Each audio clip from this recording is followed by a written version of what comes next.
Ever get that feeling like there's just more going on Yeah. behind the scenes, Mm-hmm. how the world really works? Mm-hmm. Well, that's exactly what we're digging into today. We got some really interesting material sent in, focusing on the Gates Foundation. Yeah, it's a deep topic. So our mission basically is to try and unpack the finances, the structure, and maybe some potential conflicts of interest, Yeah. with their charity work in different areas. We've looked at quite a few articles, reports. Yeah, it's been eye-opening. Yeah. And here's something that kind of jumped out right away. Right. Okay, we know the Gates Foundation, the charity side, Mm-hmm. but they also run this huge investment fund, Right. and it holds big stakes in the exact same industries they're trying to influence with their charity money. That was the hook for me. That's really the key to getting a handle on it. You've got these two parts, right? Okay. There's the Bill and Melinda Gates Foundation. That's the charity everyone knows. Gives grants, funds programs. Yep. But then there's the Gates Foundation Trust. Yeah. And that's the investment fund. Legally, it's separate. But its whole job, its only purpose is to make money from investments to then fund the foundation's charity work. It's the engine, basically. Okay, so the trust holds the billions, invests it everywhere, and the profits flow to the foundation for things like, say, global health projects. Exactly. So let's stick with global health then. Pharmaceuticals. What does that connection look like? How does it actually work? Well, this is where it gets really interesting. The trust has massive investments. We're talking huge sums. In big pharma companies. Oh, yeah. All the names you'd expect. Pfizer, Merck, Johnson & Johnson, GSK, lots of others. Right. Okay, so the trust holds stock in them.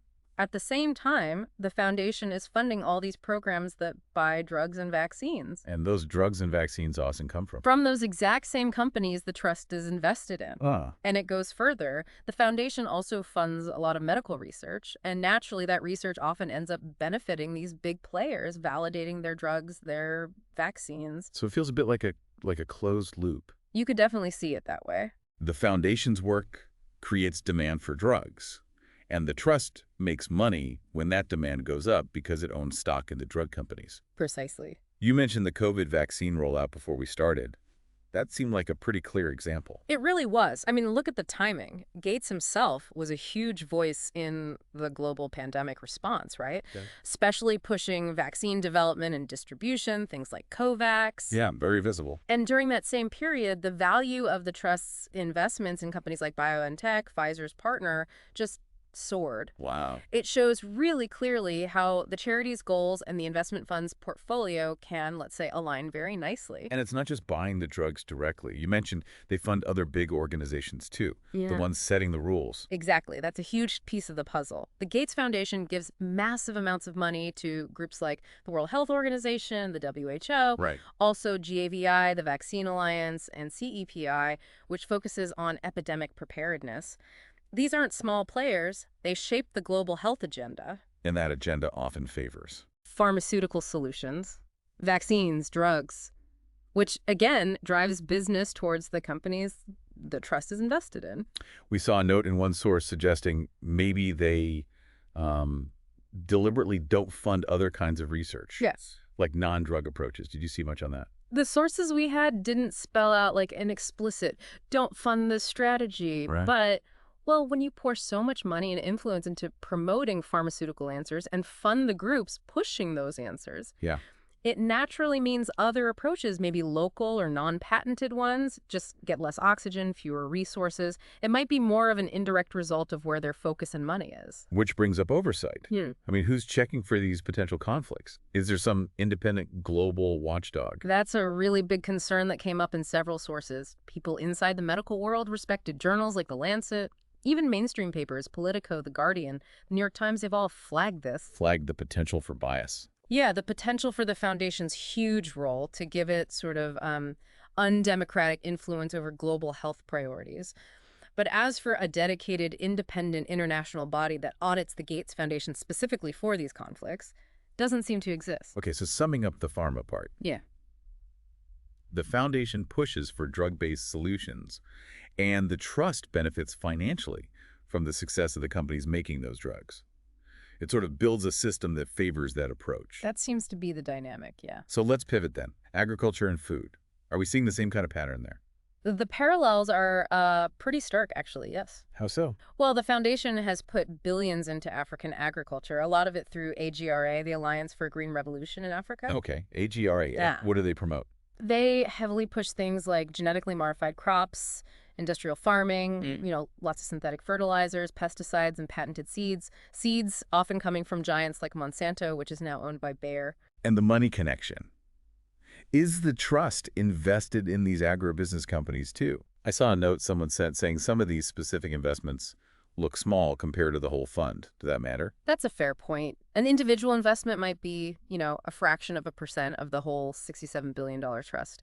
But it's the pattern. Okay. It's the strategic direction. The trust has held investments in big agribusiness, including Monsanto Bayer, and the foundation's programs are pushing farmers towards their products. And the criticism there is, Critics say this model basically forces small farmers onto a treadmill. They have to buy new patented seeds every year, buy the specific chemicals that go with them instead of saving their own seeds or using more traditional sustainable methods. which locks them into dependency. Right. A dependency that ultimately benefits the corporations the trust may have a stake in. So again, it feels like influencing the whole system, not just funding a project, but shaping how farming is done. What about the type of food being pushed? Anything interesting there? Oh, yeah, that's fascinating, too. The foundation has made some pretty big bets on alternative proteins. Like Beyond Meat, Impossible Foods, lab-grown stuff. Exactly, those companies. Upside Foods as well. Now, it's often framed as being about climate change, sustainability, which are valid concerns. Right. But it's a heavy investment in highly processed, high-tech food. And critics point out there seems to be much less emphasis, much less funding going towards supporting, say, traditional regenerative farming or boosting local food systems where communities have more control. So it kind of pushes things towards industrialized food again. That's the concern, yeah, that it shapes the narrative, the policy towards solutions where big corporations, including those developing these new technologies, stand to profit most. And how has this been received on the ground? In Africa, for instance. Oh, there's been significant pushback. A lot of African farmer groups, food sovereignty movements, they're really critical. Yeah. There was a major report back in 2021, I think, that flat out called the Gates-funded AGRA programs a poisoned gift. Wow, strong words. Yeah, they argued it was actually worsening hunger and poverty in many cases, damaging the environment, and basically undermining local farming knowledge in favor of corporate products. So it really is the same theme again. Shape the system, fund your preferred solution, and potentially gain financially via the investment arm. The pattern seems very consistent. Which makes you wonder, Yeah. how broad is this? Is this their playbook across the board? What about other areas they're involved in? It really does look like this philanthropy helps the investments model is pretty standard across most of the areas the Gates Foundation is active in. Like what? Well, beyond pharma and agriculture, you see major involvement in climate change, green tech, also education technology, financial inclusion like digital banking data and surveillance tech, even trying to shape global policy and governance itself. And the pattern holds. Largely, yes. The way they approach these sectors suggests this fundamental reshaping of priorities. Solutions that private capital can invest in tend to get the lion's share of funding and promotion, maybe, at the expense of community-led approaches that don't offer those shiny investment returns. Can you give some quick examples? Like climate tech. Sure, climate. They fund research into things like carbon capture, new energy sources. The trust, meanwhile, might invest in companies in that green tech space, or, as we mentioned, in alternative protein companies like Beyond Meat, framed as a climate solution. Okay. Education. Education, lots of funding for edtech platforms, pushing online learning. The trust holds investments that benefit from that, like Microsoft, which owns LinkedIn Learning, and is huge in AI for education now. Financial inclusion, digital IDs. Right. They push for digital ID systems and mobile banking in developing countries. And guess what? The trust has investments in major payment processors like MasterCard and various mobile money companies. It really does look like Right. like an ecosystem designed to work together. That's a good way to put it. Philanthropic goals and investment portfolio, working hand in hand. Is there any major area they fund where the trust doesn't have some kind of related investment? It's actually hard to find one. I mean, even when they fund basic science, which seems disconnected, well, that basic science could eventually lead to breakthroughs in biotech or tech, areas where the trust is invested. The links might be indirect, but they often seem to be there. And this whole approach has a name, right? Yeah, it's often called philanthrocapitalism. Basically, applying business principles and often, profit-seeking logic to charity. Which raises questions about influence. Exactly. Influence without accountability, critics would say. Shaping global systems without real democratic oversight. Okay, let's talk structure again. This trust, the massive investment fund, who actually owns it? Who's in control? Right. Crucial distinction. The Bill and Melinda Gates Foundation is the charity part. The Bill and Melinda Gates Foundation Trust is legally separate. It's a private And trust its only job is... to manage the endowment, that huge pile of investments, and generate returns to pay for the foundation's work. That's its sole legal purpose. and control. Who calls the shots? Well, originally it was Bill Gates, Melinda French Gates, and Warren Buffett. Buffett left the board a couple of years back. Effectively, Bill Gates remains in control through the governance structure. It's a small board, trustees he appoints, largely answerable to him. And the size of this thing is just staggering. It really is. As of 2024, we're talking over $67 billion in assets. Makes it one of the biggest private endowments on the planet. Wow. And because it's structured as a private trust, its investment income generally isn't taxed like a corporation's profits would be. So, bottom line, Bill Gates controls a gigantic tax-advantaged private investment fund that bankrolls his charity work. That's the essence of it, yeah. Now, you said he can't just take money out of the trust for himself, right?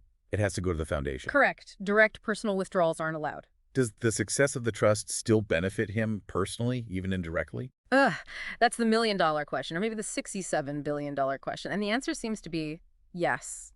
Significantly, just indirectly. How? Well, several ways. First, think reputation and influence. A bigger, more successful trust means a bigger, more impactful foundation, which boosts his image as a global leader, a philanthropist, someone whose voice carries weight on huge issues. Okay, soft power. What Well, else? Second, the trust's investments can align with his other interests, his personal investments, his business ventures, even his ideological goals. Like we mentioned, synthetic meat, vaccines, digital IDs. The trust promoting these areas through the foundation can help create markets or favorable conditions that benefit his separate private investments in those same fields. So the foundation and trust help grow the pie in sectors where he also has personal financial skin in the game. Exactly. It shapes the whole landscape.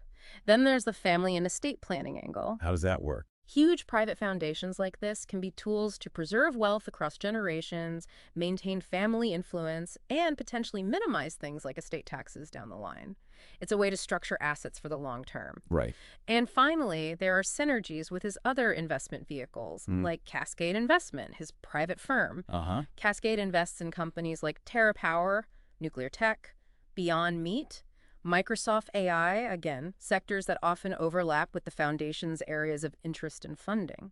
So while he can't raid the trust's piggy bank directly, Right.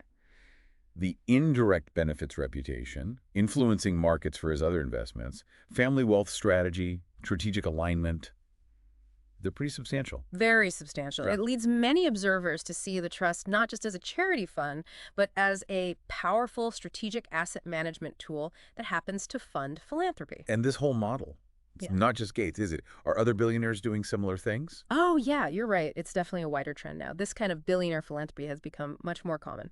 We'll think of historical examples like the Rockefellers or, more recently, George Soros, Mark Zuckerberg, Jeff Bezos. They've all set up massive private foundations. And they follow a similar pattern. Often, yeah. The playbook looks pretty familiar in many cases. Step 1, create a big tax-exempt private foundation. Okay. Step 2, move huge chunks of your personal wealth into it. Right. Get significant tax breaks for doing so, but keep control over how it's run and invested. Step 3? Strategically invest the foundation's endowment, the money pile, in industries that align with your interests or worldview. Right. Step 4, use the foundation's grants and influence to shape public policy, maybe create demand in those sectors you're invested in. And step 5? Use the foundation's funding grants to media, universities, think tanks to help shape the public narrative and expand your soft power. So it's like a whole system. Tax breaks, control, strategic investment, policy influence, narrative control. Exactly. It can be a very powerful, self-reinforcing cycle. You see it with different foundations focusing on different areas, often linked to how the founder made their fortune. Like the Rockefellers in energy or pharma. Right. Or the Chan Zuckerberg initiative being heavily into education, tech, AI, in medicine, biotech areas obviously connected to tech. So the takeaway is that this top-tier philanthropy, it can look a lot like a strategic investment plan wrapped in charity clothing. That's certainly how many critics interpret it, yeah. A way to consolidate wealth and influence simultaneously. Okay, this leads us almost inevitably to this idea you hear sometimes, the Globalist Billionaires Club. What did the sources say about that? Is it like a real club with membership cards? No, not like a formal club with badges. It's more descriptive of an informal network. An informal network of... Extremely wealthy people, families, foundation heads, who seem to share certain ideas and coordinate to some extent. What kind of shared ideas? Often a belief in technocracy that experts in technology should lead problem solving, and a view that big global problems need global solutions, sometimes maybe bypassing national governments. And they coordinate. How? Where? They meet at places like the World Economic Forum in Davos every year. That's a big one. Also, more private gatherings like the Bilderberg meetings. And they use their foundations, their companies, their media connections to push for similar kinds of policies or initiatives. Like, you see figures like Gates and Klaus Schwab both heavily promoting public-private partnerships for global health, getting corporations deeply involved. Okay, so less a conspiracy, more a convergence of interests and influence among the super wealthy. That's a better way to frame it based on the evidence. What are some of the common goals or themes that come up repeatedly in connection with this network, according to the sources? You see a few recurring things. There's often a focus on centralized planning, global governance structures, which critics worry could undermine national sovereignty or democratic control. There's the immense concentration of ownership they represent across key sectors: finance, tech, pharma, food, energy. Control of the levers. Right. Then there's influence over information funding, media, fact-checkers shaping the narrative.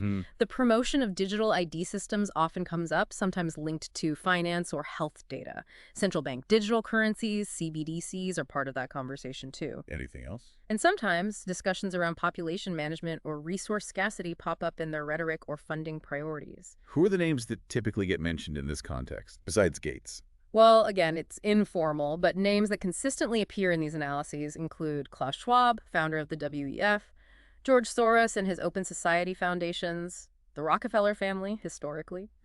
More recently, people like Michael Bloomberg, Mark Zuckerberg, Larry Fink from BlackRock, huge investment firm Jeff Bezos. And their activities link up how? You see them advocating for similar things. Maybe it's global health policies, maybe digital ID standards, maybe pushing ESG criteria for corporations, environmental, social, and governance standards. Trying to get companies to factor those things into their decisions, often promoted by figures like Fink. Okay, so we mentioned Davos, Bilderberg. Where else do these paths cross? Partnerships with the UN are significant, especially around the Sustainable Development Goals. That provides a big framework. And those global public-private partnerships we talked about, like JVI for vaccines or CEPI, they act as major hubs where governments, foundations like Gates, and corporations coordinate their efforts and pool resources. So if we talk about specific globalist projects based on the source material, what are some examples? Well, COVAX, the Global COVID Vaccine Initiative, is a prime example, heavily shaped by Gates, WHO, JVI. ID 2020, the initiative pushing for universal digital identity, often linked to healthcare or financial services. Right. The whole push for corporate ESG standards, championed by BlackRock and others. The WEF's Great Reset concept that got a lot of attention. And the development of things like global carbon credit markets. And the thinking behind these? What are the core ideas driving them, according to the sources? Some common threads seem to be technocracy, the belief that experts in tech are the best way to run things, especially in a crisis. Efficiency over democracy sometimes. That's the critique, yeah. Then there's a kind of globalist perspective that nation states are maybe outdated or obstacles to solving global issues. Concerns about population growth and resource use sometimes lead to talk about managing those things. And the idea of a biosecurity state using health crises to justify more surveillance and control, that comes up too. So the picture painted isn't necessarily some secret room plot, but more like a visible concentration of power and money working, maybe not always transparently, to steer things globally in a direction they favor. Exactly. It's more about analyzing the documented influence, the flows of money, the policy proposals, the networks, rather than jumping to unfounded conspiracy theories. But the end result, critics argue, is about consolidating control, influencing the world's direction in a profound way. Wow. Okay, this has been a lot. A Yeah. really fascinating deep dive into something incredibly complex and often, deliberately hard to see clearly. Thank you for shedding light on all these connections. No problem. It's definitely crucial to try to unpack these structures. I think the key takeaway really is just understanding that these huge philanthropic entities, they have this complex financial machinery behind them, Right. and that machinery can create real conflicts of interest and real, even if indirect, benefits for the founders. It's not always just simple charity. And knowing that is so important for us, just as people trying to understand the world, to critically look at these big global efforts and ask questions about the motivations, the impact. Absolutely. So for you listening, maybe the final thought is this.